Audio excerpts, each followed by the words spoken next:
throw. We didn't have any design runs. Right, yeah. You know, so he's looking to throw. Once he went through his progression, you know, nothing was open. We just make a play. You know, and there was times where he was scrambling out of the pocket and he was looking to throw down the field. Nothing was open. He just ran, got a first down or got about 6-7 yards and got out of bounds. So, you know, it always makes that, instead of forcing one downfield and having an incompletion, instead of 2nd and 10, now it's 2nd and like 3. So it always makes the play calling a lot easier for the second play. Okay, so there was never a situation where you were like, oh, why did he do that? Or no. Okay. No, you know, he's got great poise too. You know, there's never in his mind where he wants to run out of the pocket quick.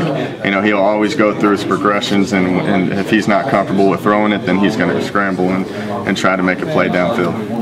And it sounds like, because I think you were just talking about the weight that he put on, that he feels a little more confident doing that. Yes, you know, and that was the thing. He told me after the game, he goes, I just feel a lot stronger, a lot faster out there. And you can tell what a healthy offseason's done for the kid. Right. Were you surprised to see the move he put on that safety on that one, though? I mean, that. I call it luck.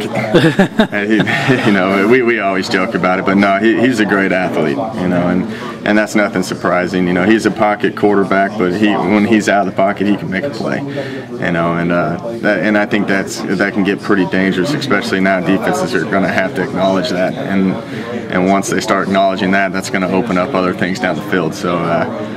You know, that's good to have. You know, and now Paul and Ford's a different animal. Now I don't think they have that speed and those moves out of the pocket yet. But you know, it's good to have Gino, and at least he can keep the play alive and at least, you know, run the ball downfield. Any idiot can look at a box score and see that he completed 90% of his passes and you know, put up all those stats. Any idiot can do that. Yeah. But from your perspective, what did he do so well on Saturday?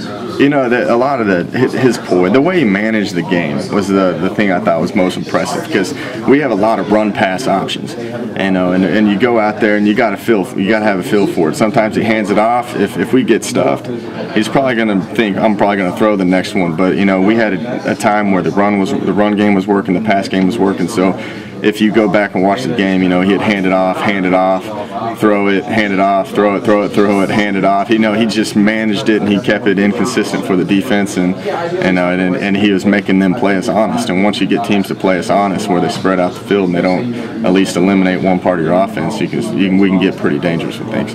Is that where the big leap happened from the end of the regular season last year to where we are now? That's big, because he's starting to understand it. He understands how defenses are trying to defend us, and you know, and he's understanding this is what I got to do to attack it. And the thing that I thought was very important is that the communication with him and Dana on the sidelines, he just understands what Dana's thinking now, and that's big. We've had a lot of growing pains. If you remember all these interviews we had last year, you know, the communication wasn't as clear, but now we're to the point where we're past that, and that's normally why we always say year 2 is good, because now we know the quarterback's thinking how Dana wants to think. Help me understand for the lay people what he's reading on that run pass, on some of those run pass options. I know there's a ton of different keys, but it depends on the play. But it's normally if they're trying to outnumber us in the box to, you know, just to leverage if they're trying to take away screens. You know, we give him run pass options on every play, and he's just got to manage it. You know, normally if, you know, we can run the ball up into a bad box, meaning that they have more people in there. You know, if Sean Austin's getting downhill and he's playing well, you know, you might as well just hand it to him, because that kid's having a good game. You know, you got to keep his momentum going. So, you know, there's a lot of gray area, and it's probably the hardest thing that we coach. But you know, once you get them on a rhythm of things and understand how it goes, you know, it can work out pretty good. Which it seems like there's a lot of subtleties and nuances to what he has to do, and that half second from the snap, whatever transpires. And there was times in the Marshall game where I'm sitting there, I'm thinking he's going to hand it off, and then at the split second they change their defense, and then Gino throws it out there, and that gets pretty frustrating probably for a defensive coordinator when the quarterback's, you know, aware of everything that you're doing.